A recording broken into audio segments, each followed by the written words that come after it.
Esta homilía llega a ustedes a través de Radio Claret América, el Instituto Bíblico Claretiano de las Américas y su estación hermana Bendita Eucaristía Radio en la ciudad de Fresno. Presentan Poniendo el Evangelio en Práctica con el Padre Manuel Villalobos, un programa para aprender a amar a Dios sin miedo. Iniciamos. Muy buenos días, hermanos y hermanas que nos sintonizan a través de Radio Claret América y de su estación hermana de Bendita Eucaristía Radio en la ciudad de Fresno, California. Reciban un saludo muy cordial en este día de Pascua, donde la iglesia entera se regocija y proclama que el sepulcro de Cristo está vacío. Y quien nos va a introducir a esta escena es María Magdalena, María, la mujer de luz, la portadora de vida. Y estas lecturas van a ser las que estaremos reflexionando el día 12 de abril en todas nuestras comunidades donde celebremos la Eucaristía. Y como cada día y como cada vez que nos reunimos para escuchar la palabra de Dios, tenemos que hacerlo con un corazón atento, con una mente abierta, para ver cómo esta presencia del resucitado nos llena de luz, nos llene de vida. Así que les invito a que imploren la presencia de Jesús, a que se llenen también de alegría, a que se llenen también de luz como María Magdalena, para que anuncien que el sepulcro de Cristo verdaderamente está vacío y que Dios ha intervenido dentro de la historia de su crucificado, que ahora es el glorificado. Dios de luz, te pedimos que derrames tu espíritu a todas las personas que nos escuchan. Aleja de ellos y de ellas todos los momentos de dudas, todos los momentos difíciles, toda clase de enfermedad, de odio y de egoísmo. Que tu Espíritu resucitado nos invite a seguir buscándote, no entre los muertos, sino en las personas vivas. Todo esto te lo pedimos por Cristo nuestro Señor. Amén. El Evangelio está tomado de Juan, del capítulo 20, del versículo 1 hasta el versículo 18. El primer día de la semana, muy temprano, cuando todavía estaba oscuro, María Magdalena va al sepulcro y observa que la piedra está retirada del sepulcro. Llegó corriendo a donde estaba Simón Pedro y el otro discípulo, el que era muy amigo de Jesús, y les dice: «Se han llevado del sepulcro al Señor y no sabemos dónde lo han puesto». Salió Pedro con el otro discípulo y se dirigieron al sepulcro. Corrían los dos juntos, pero el otro discípulo corría más que Pedro, y llegó primero al sepulcro. Inclinándose, vio las sábanas en el suelo, pero no entró. Después llegó Simón Pedro, que le seguía, y entró en el sepulcro. Observó las sábanas en el suelo y el sudario que le habían envuelto la cabeza, no en el suelo con las sábanas, sino enrolladas en lugar aparte. Entonces entró el otro discípulo, el que había llegado primero al sepulcro.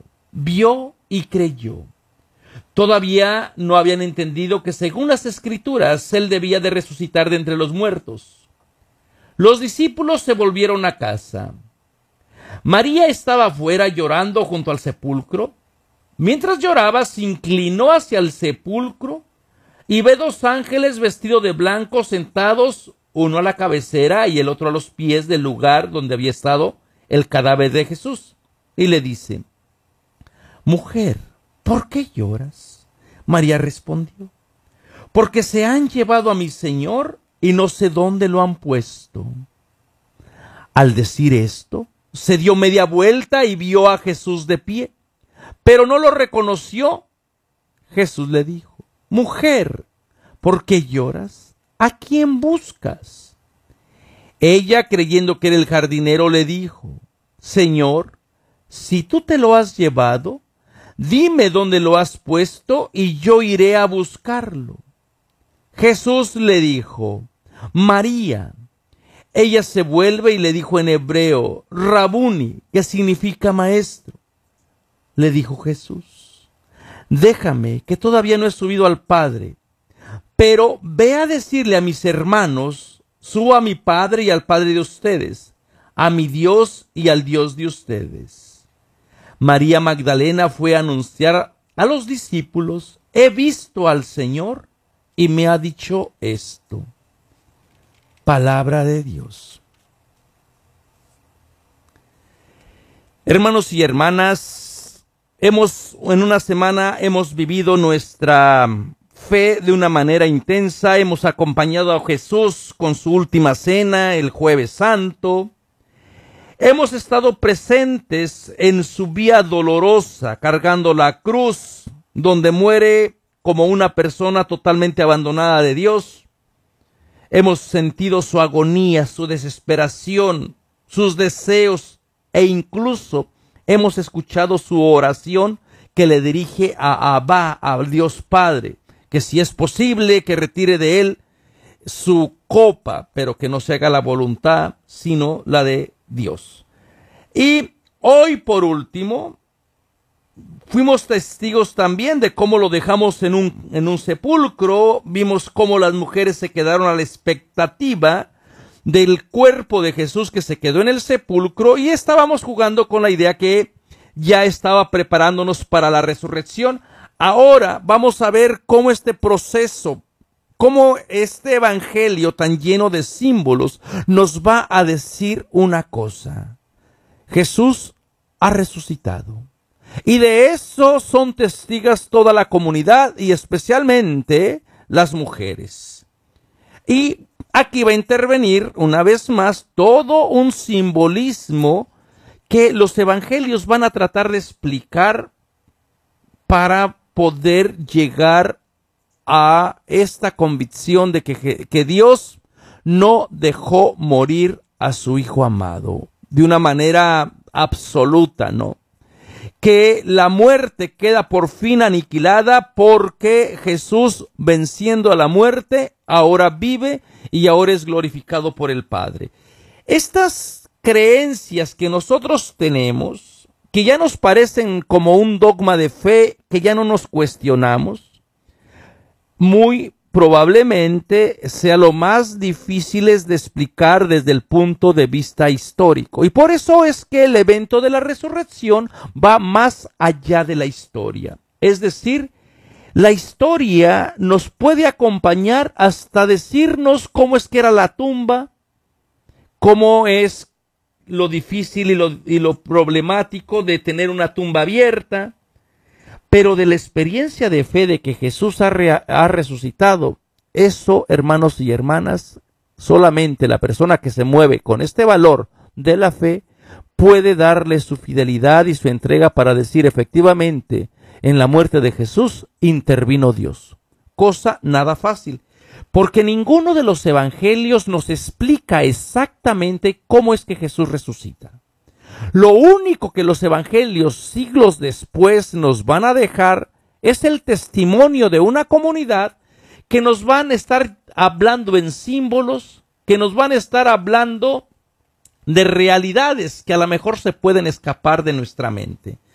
Y como nos están hablando en símbolos, tenemos que adentrarnos al mundo simbólico que nos van a ir dejando los evangelios, y a los personajes que nos van a ir moviendo también a este encuentro de la comunidad con Jesús resucitado. Así que, hermanos y hermanas, los argumentos que uno pueda decir o que uno puede elaborar para hablar de la resurrección de Jesús desde el punto de vista de la razón, desde el punto de vista de la historia, nunca serán suficientes, porque aquí nos estamos moviendo en el campo de la fe. ¿Y cómo podemos pesar la fe? ¿Cómo podemos hablar de la realidad de la vida, de la muerte, de la resurrección de Jesús, si son conceptos tan abstractos? ¿Cómo podemos nosotros seguir proclamando y seguir creyendo que Jesús verdaderamente ha resucitado? Bueno, pues esto se hace solamente por medio de la fe que hemos recibido, la fe que seguimos profesando y la fe que estamos y continuamos transmitiendo a nuestros hijos e hijas de generación en generación. Vamos a reflexionar un poco sobre el simbolismo de este evangelio de Juan. En alguna ocasión les he dicho que este evangelio se escribió más o menos por el año 90. Es decir, ya todos los acontecimientos de la pasión, de la muerte y de la resurrección de Jesús habían pasado. Y esta comunidad escribe este evangelio porque necesita creer de que Dios está con ellos. Necesita experimentar a este Dios vivo que no es solamente historia, sino que también tiene poder de transformar vida, ¿verdad? Y esta es una comunidad también que está sufriendo posiblemente el desprendimiento, la separación de parte de sus compañeros judíos, de parte de sus primos, y se siente un poquito abandonada por Dios, se siente un poquito como que están todavía de noche, como dice el Evangelio, como que caminan a oscuras. Y por eso vale la pena recordar que va a ser el Espíritu de Jesús resucitado que va a ir iluminando experiencias a través de personas concretas, ¿no? Y inmediatamente que el Evangelio comienza con el primer día de la semana, muy temprano, esto nos trae a la memoria inmediatamente el libro del Génesis. En el principio, en el primer día, cuando Dios comienza a crear, cuando Dios comienza a elaborar todo un proyecto de vida para toda su comunidad.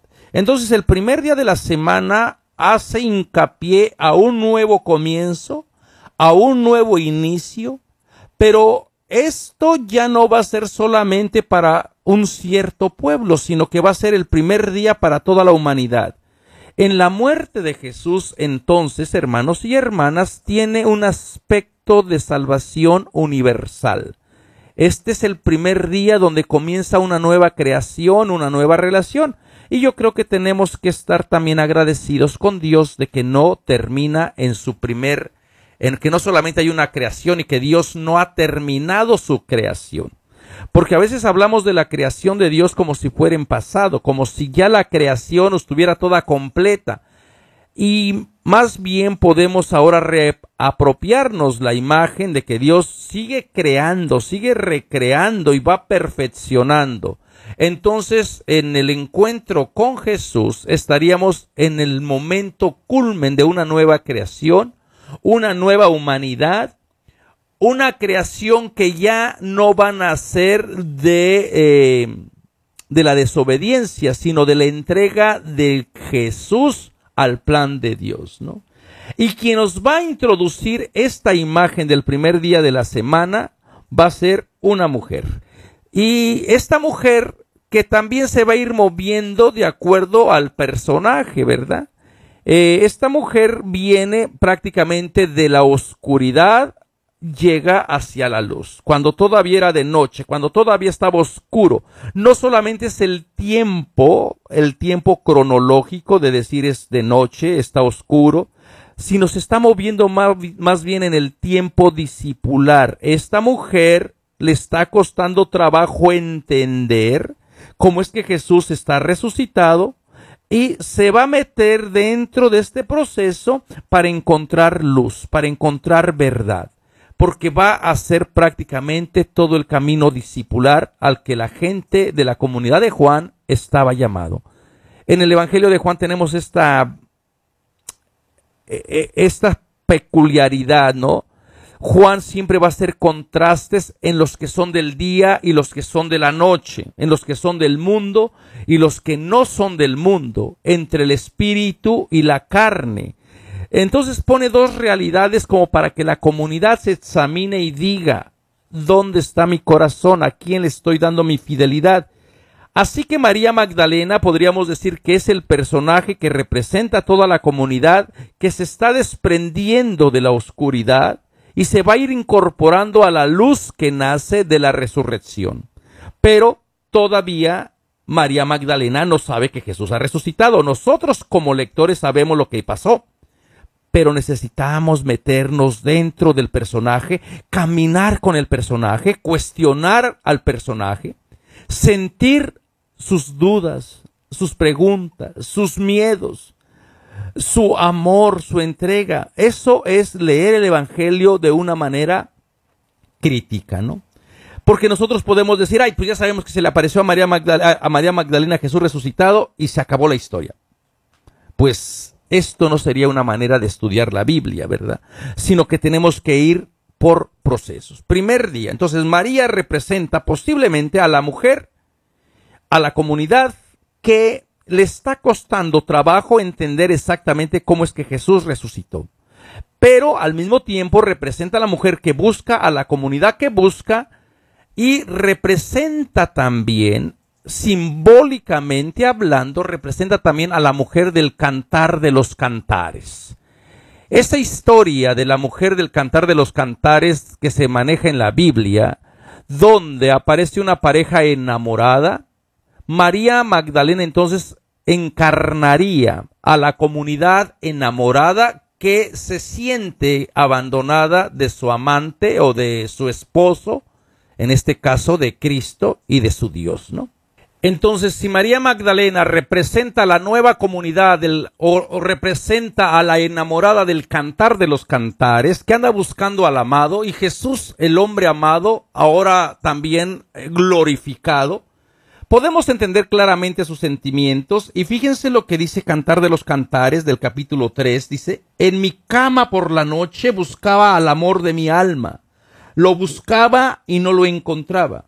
Me levantaré y rondaré por la ciudad, por las calles y las plazas. Buscaré al amor de mi alma. Lo busqué y no lo encontré. Me encontraron los centinelas que hacen ronda por la ciudad. ¿Han visto al amor de mi alma? En cuanto lo hube pasado, encontré al amor de mi alma. Lo abracé y no lo solté, hasta meterlo en la casa de mi madre, en la alcoba de la que concibió. Entonces, estos sentimientos de María, representando a la nueva comunidad que se siente huérfana, también anda en esta búsqueda de este Dios que parece ser que la muerte se los ha arrancado, ¿no? Por así decirlo. Y vale la pena preguntarnos, ¿quién es esta mujer María Magdalena? ¿Estará ella sola? Según los otros evangelios, el evangelio de Marcos, el evangelio de Mateo, el evangelio de Lucas, hay un grupo de mujeres que van con aromas al sepulcro. Aquí María no se dice que vaya con aromas al sepulcro. Y dentro de este grupo de mujeres siempre están lideradas, o siempre María Magdalena es la líder de esas mujeres. Y aquí el evangelio de Juan genialmente, artísticamente, ha quitado a todas esas mujeres para que toda la comunidad se centre solamente en María Magdalena y en la búsqueda de María Magdalena. ¿Quién es esta María, verdad? ¿Qué es lo que simboliza María Magdalena o simbolizó María Magdalena para la comunidad? María Magdalena fue un personaje clave dentro del cristianismo primitivo porque parece ser que respondió a todas las expectativas de Jesús, hizo todo su camino discipular, no abandonó al maestro, no lo traicionó como Judas, no lo negó como Pedro, no corrió al momento de el arresto. ¿Y cómo sabemos esto? Porque en todos los evangelios María Magdalena y otras mujeres saben qué pasó con Jesús, lo vieron a distancia cuando murió y supieron dónde lo depositaron, en qué sepulcro. Y así que entonces estamos ante una mujer de luz, ante una mujer de vida. Lamentablemente, el nombre de María Magdalena ha quedado manchado en la historia como la prostituta, sin tener ninguna base bíblica. Porque a María Magdalena se le confundió con un personaje que aparece en la Biblia, en el Evangelio de Lucas. Aparece en el Evangelio de Juan, pero es muy probable que sea de Lucas, el evangelista, de una mujer adúltera que fue sorprendida en pleno adulterio. Esa mujer era anónima, no tenía nombre. Después aparece otra María en en la unción en Betania, llorando en el Evangelio de Juan, que le unge los pies, y aparece también una mujer anónima en una unción donde llora, le seca a Jesús sus pies con su cabello, y todas esas Marías se confundieron y en el siglo IV, por desgracia, pusieron a María Magdalena como la penitente, la prostituta, sin tener ninguna base histórica, sin tener ninguna base bíblica. Entonces nos privaron de María Magdalena, de la mujer de luz, de la mujer que busca, de la mujer que sabe que Jesús está vivo, de que sabe que la muerte no tiene la última palabra. Y por eso, hermanos y hermanas, el Evangelio de Juan hay que celebrarlo, recordarlo, meditarlo, saborearlo para ir descubriendo la presencia de María Magdalena, la apóstol de los apóstoles. Y parece que la tarea del evangelista, de la persona que escribió el Evangelio de Juan, fue precisamente eso, recuperar la memoria de María Magdalena, y por eso le quitó a las otras mujeres. Observa, dice, que la piedra estaba retirada. ¿Quién retiró la piedra? Ya desde allí nos está diciendo prácticamente que la resurrección de Jesús es por obra y es movida por la presencia de Dios. Dios retiró la piedra. Ustedes no saben, que no nos dice el Evangelio que Dios retiró la piedra, pero en el griego, cuando las voces de la gramática están en voz activa, en voz pasiva, el sujeto es Dios. Recordemos que en nuestro español siempre también tenemos estas oraciones de voz pasiva y voz activa. Por ejemplo, tenemos la voz activa. El perro me mordió, y también tenemos la voz pasiva, fui mordido por el perro. El significado es el mismo, pero cambia el orden del sujeto, ¿verdad? Y del predicado. Bueno, en el griego, cuando dice la piedra fue removida, pasiva, y siempre el sujeto es Dios. Dios removió la piedra. En otras palabras, lo que nos está diciendo el Evangelio de Juan es: Dios resucitó a Jesucristo. Y desde esa experiencia de fe de que Dios resucitó a su Hijo, la comunidad va a tener que comenzar a moverse en fe para ver cómo es que Dios interviene dentro de un asesinato o dentro del crucificado, ¿no? Y esto va a ser algo muy difícil de entender para la comunidad primitiva, porque ellos creían, según sus leyes, según sus libros, según sus creencias, de que Dios no puede estar del lado de un crucificado. Dios no puede estar del lado de la persona que cuelga del madero, porque así lo dice la Escritura. Maldita la persona que cuelga del madero. Una maldición, pero ahora Dios interviene y de esa maldición la convierte en vida, la convierte en luz. La maldición del crucificado se convierte en buena noticia, se convierte en bendición.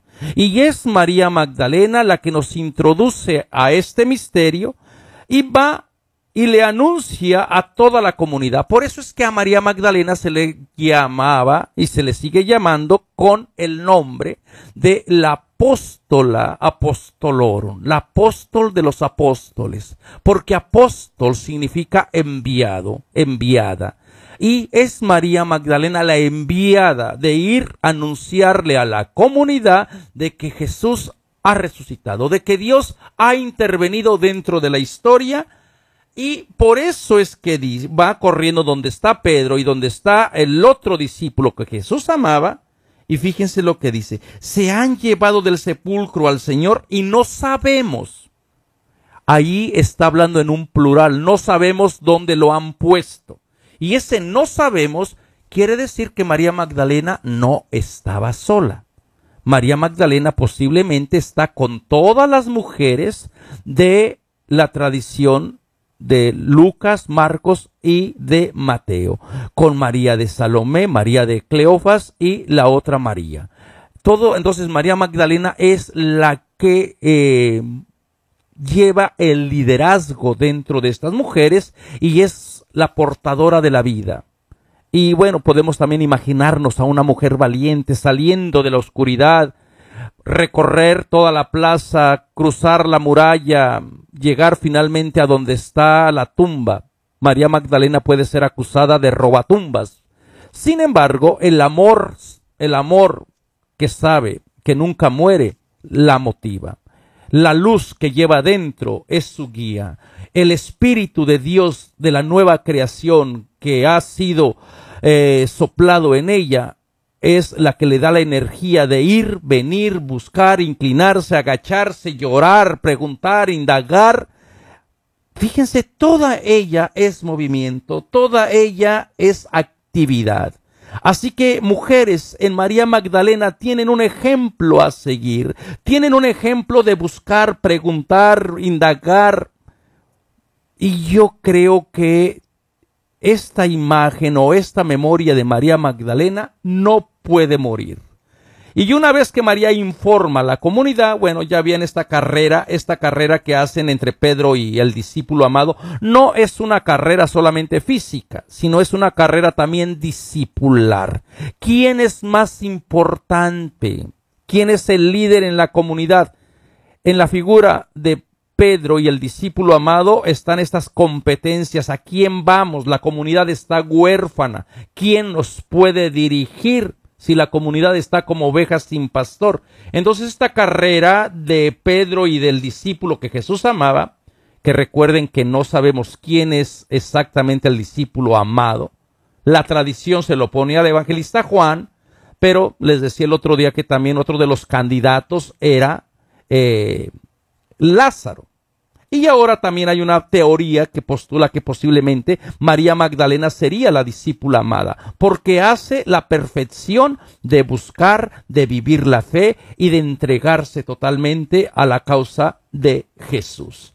Entonces esta carrera discipular entre Pedro y el otro discípulo, dice que llegó primero el discípulo amado, vio desde afuera, no entró a la tumba, desde afuera observó la sábana en el suelo y el sudario que le había envuelto la cabeza en el suelo, y después entra Pedro, que no se detiene. Pedro entra inmediatamente a la tumba, y esto está lleno de simbolismos. Lamentablemente no tenemos mucho tiempo para estar hablando de lo que significa. Esto es la parte del proceso de la muerte, entrar a la tumba, entrar realmente a experimentar lo que significa vivir dentro la fe.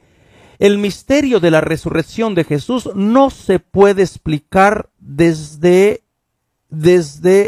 la vida, se tiene que comenzar desde la muerte. En otras palabras, si tú quieres entender la resurrección, si tú quieres tener vida eterna, tienes que pasar por el símbolo de la muerte. Tenemos que entrar por esta realidad. Hermanos y hermanas, de la muerte nadie se escapa, pero hay muchas maneras de entrar a la muerte. Hay la manera de ir reflexionando como el discípulo amado, o como María Magdalena que se queda afuera, que no entra, o como la figura de Pedro que entra y cree y ve. O puedes estar tú reflexionando y decir, ¿cómo voy a prepararme para esta muerte, para mi entrada al sepulcro? Y saber que del sepulcro, de la misma manera que Jesús entró al sepulcro y salió con vida, también la persona que crea en Jesús va a experimentar esta vida. ¿Se acuerdan del Evangelio? Si el grano del trigo no cae en tierra y no muere, no da fruto. Esto es lo que significa vivir la resurrección con ojos de fe. Entrar a la muerte, abrazar el dolor, sabiendo que en el dolor también se experimenta la vida. Y es desde estas experiencias donde tenemos que comenzar a vivir la experiencia del resucitado. No esperar también cuando uno muera. Hay diferentes niveles de muerte, ¿no? Abrazar el dolor, abrazar el sufrimiento, sabiendo que Dios está acompañando, que Dios está velando por la comunidad, ¿no? Y bueno, después, hasta aquí el Evangelio, la liturgia quita a los personajes. Los discípulos se van y María Magdalena se quedó en la tumba. Pero esto que yo les leí de que María Magdalena estaba fuera del sepulcro llorando, lamentablemente la liturgia no lo presenta. Yo se los leí porque de no hacerlo, este evangelio queda inconcluso. Este evangelio forma un todo. Y uno se preguntará por qué le quitan su papel protagónico a María Magdalena. La introducen, María Magdalena es la que lleva prácticamente toda esta luz, toda esta energía, y lamentablemente el evangelio que la iglesia propone la remueve, le quita esta importancia, ¿no? Y lamentablemente como biblista, uno se queda espantado de decir, trozaron, mutilaron este personaje, mutilaron este evangelio y no se le hace justicia. Por eso es que yo les leí este evangelio completo para ver la figura de María Magdalena y ver cómo entra en su proceso de muerte, de duelo y también de discípula. Y fíjense que dice que se quedó afuera llorando junto al sepulcro. No entró, porque parece ser que María Magdalena no necesita creer en todas las otras, en las historias de todos los símbolos de muerte. Parece ser que tanto Pedro como el otro discípulo, al fin y al cabo, dice que creyeron, pero se fueron. Y uno dice, bueno, si realmente vieron y creyeron, pues hubiesen quedado junto a la tumba, porque tendrían que experimentar que ahí algo grande iba a pasar. ¿O será acaso que María Magdalena todavía está moviéndose con las categorías de muerte? Por eso está junto al sepulcro llorando. Y dice que inclinándose vio a los ángeles vestidos de blanco. Nadie a esta altura del evangelio ha tenido la dicha de ver lo que María Magdalena vio. Los otros solamente vieron los lienzos, vieron el sudario, vieron la tumba vacía. María Magdalena vio lo mismo, pero ahora María Magdalena es premiada con la figura de los ángeles. Por allá en el capítulo 1, Jesús le había dicho a Natanael que todas las personas que de verdad crean que Él es el Hijo del Hombre, el Hijo de Dios, mirarán el cielo abierto y la gloria de Dios y mirarán a los ángeles subiendo y bajando. Hermanos y hermanas, en el Evangelio de Juan nadie ve a los ángeles más que María Magdalena. Así que por eso podemos tener la certeza que María Magdalena contempla esta gloria, contempla esta visión, porque es la discípula perfecta, es la discípula amada, es la discípula que cree, que busca, que sabe que el amor no muere, porque así son las mujeres, así son muchas de nuestras hermanas, de nuestras abuelas, que nos traen la fe, que a pesar de tantos problemas que tienen en la vida no se dan por vencidas, que a pesar de tantos golpes físicos que llevan en su cuerpo, siguen creyendo que es posible la vida, que es posible el amor. A pesar de tantas voces que les dicen, tú no sirves para nada, tú cállate, las mujeres siguen hablando de Cristo Jesús, siguen proclamando con sus obras y nos siguen transmitiendo la fe en este Jesús que está vivo. Así que María Magdalena está en este momento de gloria, de gracia, y fíjense, están los dos ángeles, uno a su pie y al otro a la cabecera, para decirle, María Magdalena, eres la discípula amada, eres buena, pero todavía estás buscando entre los muertos al que está vivo. Cambia tu mirada, no entres a la tumba, no veas en la muerte como que la muerte tiene la última explicación. Voltea, date vuelta. Y fíjense que le preguntan ¿por qué lloras? Ella les dice que se han llevado a su Señor, como la mujer del Cantar de los Cantares. Y luego dice, al decir esto se dio media vuelta. ¿Qué fue lo que le hizo dar la media vuelta? María Magdalena entró en su proceso de decir, ups, me moví en fe. Estaba saliendo de noche a la luz. Busqué, fui, compartí la noticia de que Jesús está resucitado. Pero todavía para mí Jesús sigue siendo un cadáver. Y ya a esta altura, cuando María Magdalena da la vuelta, quiere decir que su idea de Jesús ha cambiado. Ya no va a buscar entre los muertos al que está vivo. Es necesario cambiar de mirada. Hermanos y hermanas, en nuestra vida también es necesario cambiar de mirada. Es necesario cambiar nuestro pensamiento. Es necesario reorientarnos una y otra vez. Cambiar las situaciones de injusticia, de muerte, de pecado y transformarlas en momentos de gracia. No podemos seguir dando los topes contra situaciones de opresión. Es necesario buscar una manera de liberación. Y al decir esto, María se cambia totalmente, se da la vuelta, y ¿a quién descubre? A Jesús. Pero el encuentro tampoco se da como por arte de magia, tipo Hollywood. El encuentro con Jesús también tiene que irse descubriendo poco a poco, tiene que ir experimentando, tiene que llegar al convencimiento de que efectivamente Jesús ha resucitado. Y es necesario que todo mundo entre en este proceso para poder verdaderamente experimentar a Jesús, no como un Dios muerto, sino como un Dios vivo. Por eso es que no lo reconoce, pero va en el camino. Se ha puesto en el camino de la discípula perfecta. Y fíjense lo que le pregunta a Jesús: mujer, ¿por qué lloras? ¿A quién buscas? Jesús hace esta pregunta de mujer con un sentido honorífico. Ya lo había hecho con su madre, allá en las bodas de Caná. Mujer, a mí y a ti, ¿qué? Mi hora no ha llegado. Ahora estamos en otra boda, simbólicamente hablando, con otra nueva comunidad, donde la hora de Jesús ya se ha manifestado. Jesús está glorificado. Jesús es Dios. Jesús es persona de luz. Jesús transforma miradas. Jesús atrae a su comunidad. Pero la comunidad libremente tiene que responder a ese llamado. Y por eso la pregunta: ¿a quién buscas? Esa fue la pregunta que Jesús le hizo a los primeros discípulos que lo siguieron. Pasó por allí, Juan el Bautista dijo: ahí va el Cordero de Dios.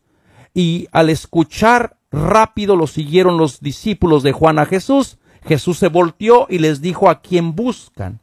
Y ellos dijeron: Rabí, ¿dónde vives? Jesús les dijo: vengan y lo verán. Esta es la misma pregunta discipular. María, vas en el buen camino. Ven y experimenta que estoy vivo. Ven, cambia de postura. Nunca más hacia la tumba, nunca más hacia los lienzos, nunca más a los ángeles. Enamórate del Dios de la vida. No te conformes con estas visiones pasajeras. Enamórate con el Dios que tiene poder. Y trae a la memoria el Cantar de los Cantares, ella creyendo que era el jardinero. Bueno, ya saben la historia. Hasta que Jesús le dice: María, tu búsqueda ha terminado. María. Pensemos, ¿qué sentiría María al ser llamada por Jesús el amado? Al ser pronunciado su nombre, fíjense las emociones que brotan de una persona enamorada. Rabuni, lo más íntimo, maestro. Y al momento lo toma, ahora sí, el encuentro se puede dar. María ha escuchado la voz del buen pastor. El buen pastor conoce a sus ovejas. María es una de sus ovejas. María supo buscar. María sabía que el amor nunca muere y ahora es recompensada. Y es recompensada con la idea de ir a anunciar a toda la comunidad de que Jesús está vivo. Hermanos y hermanas, esta historia de María Magdalena es una historia que nos debería de ayudar a pensar qué hemos hecho de todas las Marías Magdalenas que nos han traído el mensaje de Jesús, que nos han enseñado la fe en Cristo Jesús. ¿Qué hemos hecho a veces con todas las mujeres de luz que a veces no les creemos? Que en vez de aceptar su mensaje liberador de que Dios no es un Dios de muertos, las condenamos y en muchos casos a muchas de estas de nuestras hermanas las asesinamos. En un país como el nuestro de México, donde da pena decir ahora que uno es mexicano por tanto crimen contra nuestras hermanas, por tanto odio contra la mujer, deberíamos de celebrar a María Magdalena desde los púlpitos, desde las azoteas, desde el mercado, desde las plazas, desde los centros comerciales, y celebrar que las mujeres traen vida, que traen luz, que son nuestras hermanas, que son las portadoras de la fe. Y deberíamos, como varones, cambiar nuestros prejuicios, valorarlas, quererlas, aceptarlas, por traernos el mensaje de que Jesús ha resucitado. Lamentablemente, María Magdalena se ha perdido en la historia. Toda la gente la ha confundido desde las películas, la han romantizado, la han puesto como prostituta, como amante de Jesús, sin ninguna base histórica. Y la verdadera María, aquella mujer de fe, de luz, de vida, se nos ha perdido. Hasta el 1965, la Iglesia aceptó desde el siglo IV que María Magdalena no era la mujer prostituta, que no era la prostituta a la que Jesús le sacó los 7 demonios. Fíjense, pasaron casi 2000 años para que la Iglesia reconociera nuevamente el liderazgo de María Magdalena. Hace 4 años, el Papa Francisco volvió a hacer su fiesta de María Magdalena, a hacer una fiesta universal para toda la Iglesia, con una plegaria eucarística preciosa que trata justamente de este valor para celebrar a esta mujer de fe. Así que, hermanos y hermanas, si quieren saber más de María Magdalena, pues vengan a nuestras clases, apúntense. Estamos en Fresno, San Antonio, estamos en Atlanta y en la ciudad de Chicago. Para mayor información nos pueden visitar en www.ibicla.org. Muchas gracias, y que sea María Magdalena la que nos anuncie que Jesús ha resucitado. Hasta la próxima semana. Los invitamos a escuchar más programas de crecimiento espiritual y emocional en radioclaretaamerica.com y a seguir en YouTube a la Escuela Bíblica Claretiana de las Américas. Visite ibicla.org.